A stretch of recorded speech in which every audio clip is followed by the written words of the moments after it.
NCERT class 10th का exercise chapter number 3 exercise आपका 3.2 का क्वेश्चन नंबर 5 होने वाला है। इससे पहले हम लोग जो है क्वेश्चन नंबर 3 कर चुके हैं और 4 नहीं करना तो 4 को काट दिया, 5 पकड़ा रहे हैं। ठीक है, तो चलिए फटाक से बिना ज्यादा टाइम लिए आपसे जुड़ेंगे इस सवाल के साथ। तो सवाल पढ़िएगा, ये आपका सवाल जो है बहुत ही ज्यादा बाबू इंपॉर्टेंट है फॉर बोर्ड एग्जाम के लिए।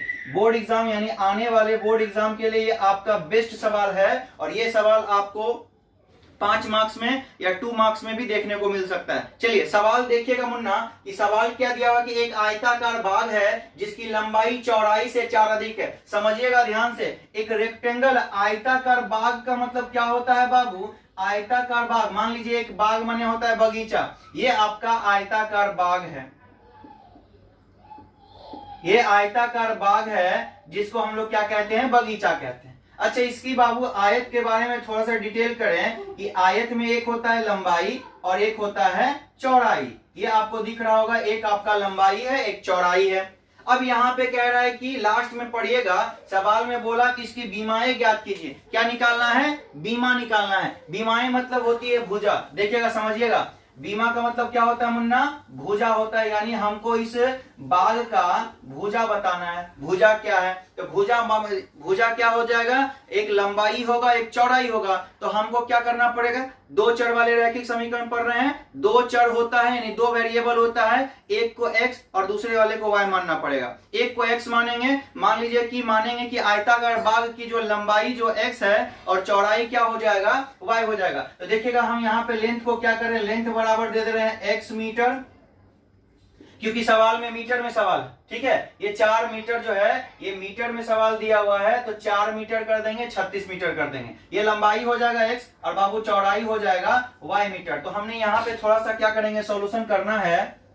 सॉल्यूशन में लिखना है क्या? थोड़ा सा एज्यूम करेंगे, मानेंगे, माना कि आयताकार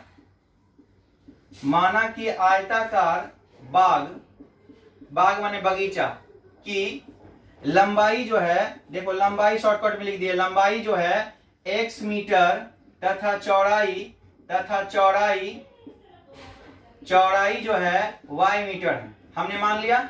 अब सवाल पढ़िएगा, कह रहा है एक आयताकार बाग है जिसकी लंबाई जो है ना, सवाल को समझिएगा मुन्ना, अकॉर्डिंग टू क्वेश्चन, प्रश्न में क्या दिया गया है थोड़ा सा ध्यान से समझिएगा। कह रहा है कि एक आयताकार बाग जो है ना, ये बाग मतलब बगीचा, लंबाई जो है, ध्यान दीजिएगा, लंबाई जो है चौड़ाई से 4 अधिक है। लंबाई जो है, देखिएगा लंबाई को हमने क्या माना? लंबाई को x माना। तो लंबाई जो है ना, चौड़ाई को क्या माना? लंबाई भाई साहब चौड़ाई से, लंबाई जो है किससे? चौड़ाई से। जिससे बोलेगा बाबू उसी में जोड़ोगे, उसी में घटाओगे, उसी में गुना करोगे। अगर जोड़ने बोलेगा, अधिक बोलेगा तो जोड़ेंगे, कम बोलेगा तो घटाएंगे, और ज्यादा बोले ये 2 गुनी 3 गुनी बोलेगा तो मल्टीप्लाई कर देंगे। तो कह रहा है लंबाई जो है ना, ये लंबाई x है, चौड़ाई से 4 अधिक है, तो 4 अधिक है तो 4 जोड़ दो।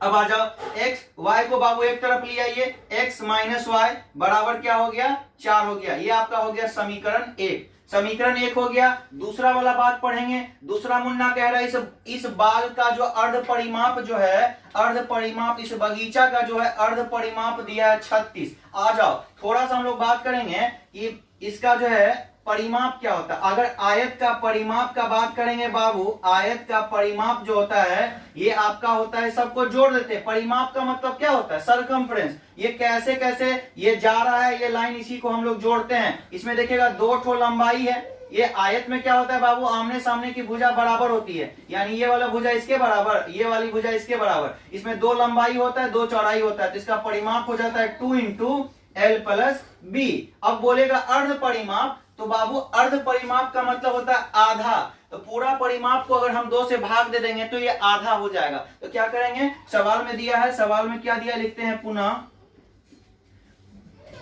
बाग का अर्ध परिमाप, या हाँ ठीक सिंपल लिख देते हैं, बाग माने बगीचा का, बाग की या का अर्ध परिमाप जो होगा बाबू, अर्ध परिमाप जो होगा ये दिया हुआ है सवाल में 36 मीटर।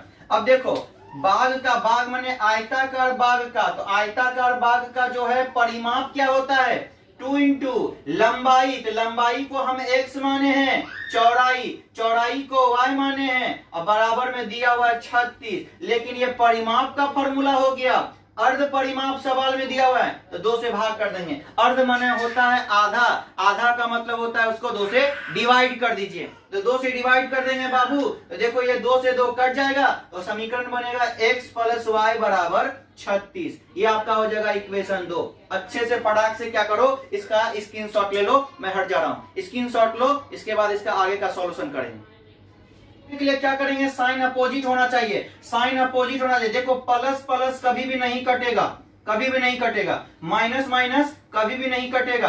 कटेगा कब, एक प्लस होना चाहिए एक माइनस होना चाहिए, या तो ऊपर वाला माइनस नीचे वाला प्लस होना चाहिए। ऐसा कंडीशन होगा तब कैंसिल होगा, अगर ऐसा नहीं होगा तो कैंसिल नहीं होगा, याद रखना। अब मान लीजिए हमको मान निकालना है, तो देखो किसको काटेगा, किसको काटना है, अगर x का मान निकालिएगा तो y को कैंसिल करना पड़ेगा, अगर y का मान निकालिएगा तो x को कैंसिल करना पड़ेगा। तो हम यहाँ पे क्या करते हैं, y देखो एक प्लस में एक माइनस में है, आराम से साइन चिन्ह बदलने का कोई जरूरत नहीं है, एक y एक प्लस में एक माइनस में कैंसिल हो गया। अब देखो ये भाई प्लस में ये प्लस में, तो प्लस प्लस वाला जुड़ जाता है, एक x और एक x, कितना x हो जाएगा, 2x हो जाएगा। और यहाँ पे देखो 36 प्लस में 4 प्लस में कितना हो जाएगा, 40 हो जाएगा। तो x बराबर बाबू 40, और ये 2 गुना में आ गया डिवाइड में। अब इसको कैंसिल कर लो, कैंसिल कर लीजिए, 2 से काटिएगा तो 20 बार में कट गया, यानी x का मान आ गया 20 मीटर, यानी लंबाई को x माने थे, लंबाई आ गया 20 मीटर। अब हमको क्या करना है, अब जो है चौड़ाई का मान निकालना है, तो x का मान किसी भी एक समीकरण में रख दीजिए, तो लिखते हैं x का मान समीकरण एक में रख देते हैं, एक में रखने पर, तो समीकरण एक में हम लोग क्या करते हैं, putting the value of x in equation 1 में, तो एक आपका क्या है, x माइनस वाई बराबर है 4, तो x का मान कितना आया बाबू, x का मान 20 है। देख भाई x का मान 20 है तो x के जगह पे 20 लिख दिए, माइनस है तो माइनस लिख देंगे, y है तो y लिख देंगे, बराबर में 4 हो गया। तो माइनस देखना, माइनस y, ये नंबर को नंबर के साइड भेज दीजिए, नंबर को नंबर के साइड भेजिएगा, प्लस में 20 है उधर जाएगा तो माइनस में हो जाएगा। तो पहले लिखिएगा इधर वाला जो है 4, ये 20 प्लस में था उधर गया तो माइनस में 20 हो गया, तो माइनस में y, अब घटाओ, ये प्लस है ये माइनस है, तो प्लस माइनस माइनस होता है, 20 माइनस है 4 प्लस है, 20 में से 4 चल गया तो माइनस में 16 बचेगा, चिन्ह काट लो, माइनस माइनस हो गया आपका प्लस, तो y का मान बाबू आ गया कितना, 16 मीटर। तो कह सकते हैं कि अतः इस बाग की जो है लंबाई आपको 20 मीटर, चौड़ाई आपको 16 मीटर है। नीचे एक स्टेटमेंट लिख सकते हैं, अतः इस बाग की जो है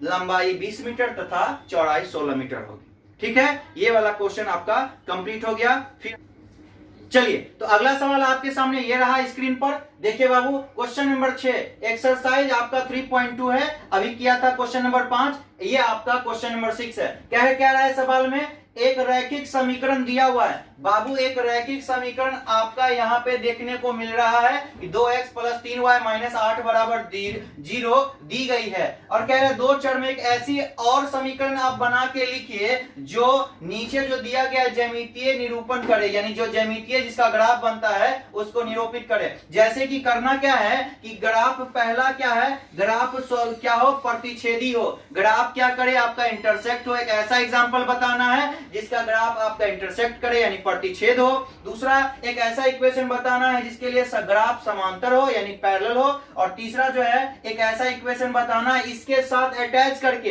एक इक्वेशन दिया हुआ है, एक समीकरण दिया हुआ है, दूसरा समीकरण आपको अपने से खुद से बनाना है जो इसको सेटिस्फाइड करे।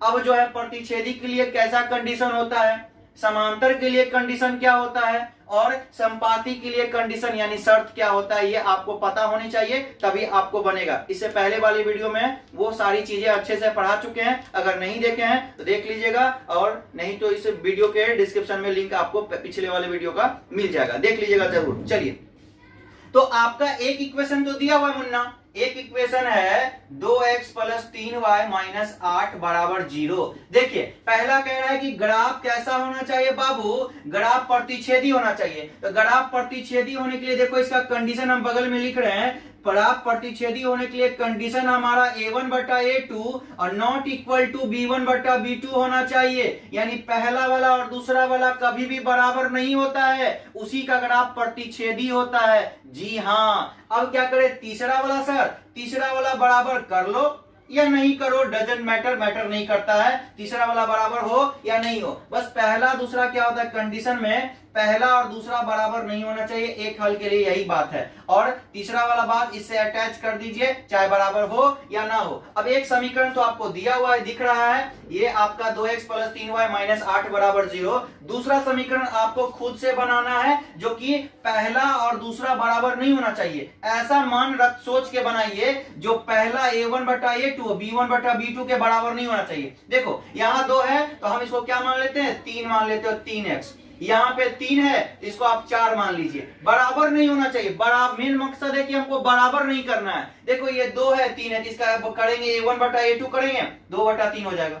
ये आपको b1 बटा b2 करेंगे तो 3 बटा 4 हो जाएगा। तो बताओ क्या 2 बटा 3 बराबर जो 3 बटा 4 होगा?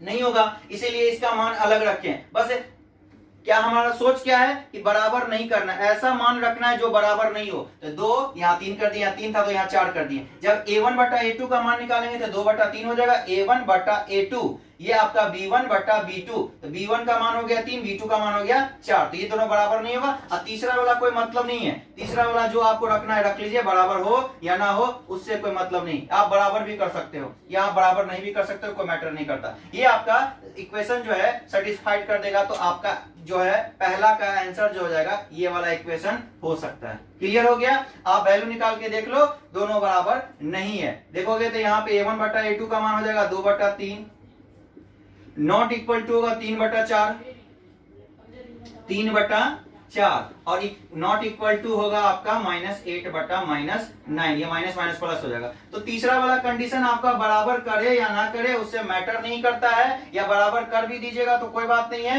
क्योंकि हमको करना क्या है, पहला दूसरा को बस सेटिस्फाइड करना। अगर पहला दूसरा a1 बटा a2 और b1 बटा b2 के बराबर नहीं होगा तो उसका ग्राफ प्रतिच्छेदी होगा। क्लियर हो गया? चलो दूसरा में आते हैं बाबू। दूसरा में देखो क्या है, कह रहा है ग्राफ समांतर होना चाहिए। ग्राफ कैसा होना चाहिए? समांतर होना चाहिए। इक्वेशन पहला तो वही रहेगा, 2x प्लस 3y माइनस 8 बराबर 0, ये आपका पहला इक्वेशन है, पहला समीकरण है। अब देखो ये तो आपका भाई पहला वाला वही है। अब यहां से देखो ग्राफ समांतर होने के लिए शर्त क्या होता है, a1 बटा a2 बराबर होगा b1 बटा b2 और बराबर नहीं होगा c1 बटा c2। यानी भाई साहब पहला दूसरा इसका बराबर होता है लेकिन तीसरा वाला बराबर नहीं होता है। तो करोगे क्या बाबू? अब ध्यान से ऐसा मान रखना है कि पहला और दूसरा बराबर हो जाए, यानी a1 बटा a2 बराबर b1 बटा b2 होना चाहिए। यानी a1 बटा a2 का मान रखेंगे, b1 बटा b2 का मान रखेंगे तो दोनों आपस में इक्वल हो जाना चाहिए। तीसरा वाला बराबर नहीं हो या नहीं हो, लेकिन तीसरा का कंडीशन है कि बराबर नहीं होना चाहिए। तो ऐसा मान रखना है जो कि इसके बराबर ना हो। देखो इक्वेशन बनाते हैं, 2 है तो 4 कर दो, अच्छा यहाँ पे 3 है तो 6 कर दो, और यहाँ 8 है तो तीसरा वाला मैटर नहीं करता, 9 कर दो, बराबर में 0 कर दो। अब यहाँ पे देखोगे ये पहला दूसरा बराबर हो जाएगा, पहला वाला दूसरा पहला दूसरा बराबर हो जाएगा। करके देख लो बाबू, करके कैसे देखेंगे सर? देखो a1 बटा a2, a1 का मान 2, ये वाला ध्यान रखे, याद है ना व्यापक रूप, दो चर वाले रैखिक समीकरण का व्यापक रूप से हम लोग a1 बटा a2, b1 बटा b2, c1 बटा c2 का मान निकालते हैं। देखो पहला वाला में a1 b1 c1, दूसरा वाला में a2 b2 c2, ये मान बोलते हैं, xyz नहीं बोलते हैं। तो यहाँ पे a1 बटा a2 का मान निकालेंगे तो 2 बटा कितना हो जाएगा? 2 बटा 4, माफ कीजिएगा 2 बटा यहाँ 4 हो गया। देखो बराबर यहाँ पे निकालोगे तो 3 बटा 6 हो गया, 3 बटा 6, और तीसरा निकालोगे -8 बटा -9 हो गया। अब काटने के बाद देखो कटेगा, कैंसिल करो, 2 1 जा 2, 2 2 जा 4, 3 1 जा 3, 3 2 जा 6, यानी 2 1 2, 2 2 4, आया मुन्ना 1 बटा 2, यहाँ से आया 1 बटा 2, 3 1 3, 3 2 6, और ये भाई साहब माइनस माइनस प्लस हो गया 8 बटा 9। तो बोलो यहाँ से इक्वेशन देखने के बाद आप बोलोगे यहाँ पे क्या कि पहला दूसरा बराबर है गुरुजी? देखो पहला 1 बटा 2 आया, a1 बटा a2 का मान आया 1 बटा 2, b1 बटा b2 का मान आया 1 बटा 2, ये दोनों तो बराबर है, तीसरा वाला बराबर नहीं है। और कंडीशन भी हमारा वही कह रहा था कि सर पहला दूसरा बराबर कीजिएगा, तीसरा वाला बराबर नहीं कीजिएगा। चलो आ जाओ अब तीसरा का चर्चा करते हैं। तीसरा में कह रहा है ग्राफ कैसा होना चाहिए बाबू, ग्राफ आपका समपाती होना चाहिए। तो समपाती के बारे में पहले समझेंगे कि कंडीशन क्या होता है। समपाती में बाबू आपका तीनों का तीनों बराबर होता है। क्या होता है, तीनों का तीनों बराबर होता है। समपाती का कंडीशन यही रहता है, यानी a1 बटा a2 बराबर होगा b1 बटा b2 बराबर होगा c1 बटा c2। यानी ऐसा मान रखना है कि तीनों का तीनों क्या हो जाए, बराबर हो जाए। अब देखो पहला वाला तो समीकरण दिया हुआ है 2x + 3y - 8 बराबर 0। अब हमको ऐसा मान रखना है कि जो तीनों को बराबर कर दे। देखो बना रहे हैं, यहाँ 2 है तो चलो इसको बाबू कर लो 4, ये 3 है तो 6 कर लो, 8 है तो 16 कर लो, क्योंकि काटेंगे 2 एकम 2, 2 दूनी 4, 1 बटा 2 आएगा, 3 एकम 3, 3 दूना 6, 1 बटा 2 आएगा, 8 एकम 8, 8 दूना 16, 1 बटा 2 आएगा। यहाँ से आपका समीकरण वेरीफाई कर जाएगा, दोनों आपस में क्या होगा, तीनों का तीनों इक्वल हो जाएगा। करके यहाँ पे देख लो, देखो a1 बटा a2 यानी 2 बटा 4 बराबर b1 बटा b2 3 बटा 6 और c1 बटा c2 -8 बटा -16। काट लो, कैंसिल करो, कट जाएगा। ये आपको 2 एकम 2, 2 दूनी 4, 3 एकम 3, 3 दूना 6 और ये माइनस माइनस खत्म, 8 एकम 8, 8 दूनी 16। यहां से देखोगे बाबू 1 बटा 2 आया, 1 बटा 2 आया, 1 बटा 2 आया, तीनों का तीनों आपका बराबर हो गया। तो कहेंगे ये वाला इक्वेशन आपका सेटिस्फाइड कर रहा है। तो आई होप कि आपको ये वाली चीजें अच्छी से समझ में आई होगी। ये आपका एनसीईआरटी का class 10 NCERT exercise chapter number 3 exercise आपका 3.2 का सवाल नंबर 6 था। ठीक है, तो इस लेक्चर में, इस वाले वीडियो में यानी पार्ट 6 में हमने 2 क्वेश्चन किया है। क्वेश्चन नंबर 5 जो कि बोर्ड एग्जाम के बोर्ड के पॉइंट ऑफ व्यू से बहुत ही ज्यादा इंपॉर्टेंट है, करके जाइएगा, सवाल इंपॉर्टेंट है, यहां से देखने को मिलेगा। और ऐसा ही सवाल आपको इंपॉर्टेंट बता दिया जाएगा जो आपके पेपर में डायरेक्ट आएगा, याद रखिएगा, और आपको 100% स्कोर करके देगा। बस आप मेहनत करके जाना। वो डाउट हो तो आप क्या कीजिएगा, कमेंट कर दीजिएगा, सर यहाँ पे प्रॉब्लम है, फिर से वापस में जब डिस्कस करेंगे तो बता देंगे। ठीक है, तो भाई अगर आप मेरे चैनल पे नए हैं तो प्लीज लाइक और सब्सक्राइब करना ना भूलें, क्योंकि अगर आप लाइक करेंगे तो मुझे मोटिवेट मिलेगा और मैं इसी तरह पूरा का पूरा एनसीईआरटी का मैथ आपको पढ़ा दूंगा। ठीक है, तो ज्यादा समय नहीं लेंगे, मिलते हैं अगले वीडियो में। तब तक के लिए आप सभी का धन्यवाद। आप अपना ख्याल रखिए और खासकर अपने मम्मी पापा का ख्याल जरूर रखिए, क्योंकि आपका जन्म इस धरती पे आपके मम्मी पापा की वजह से हुआ। ये जिंदगी आपकी उन्हीं की देन है, तो उनका भी ख्याल रखिए और अपने सपनों को पूरा करने में पूरा जी जान लगा दीजिए, क्योंकि आपका सपना उनकी पहचान हो। Thank you so much.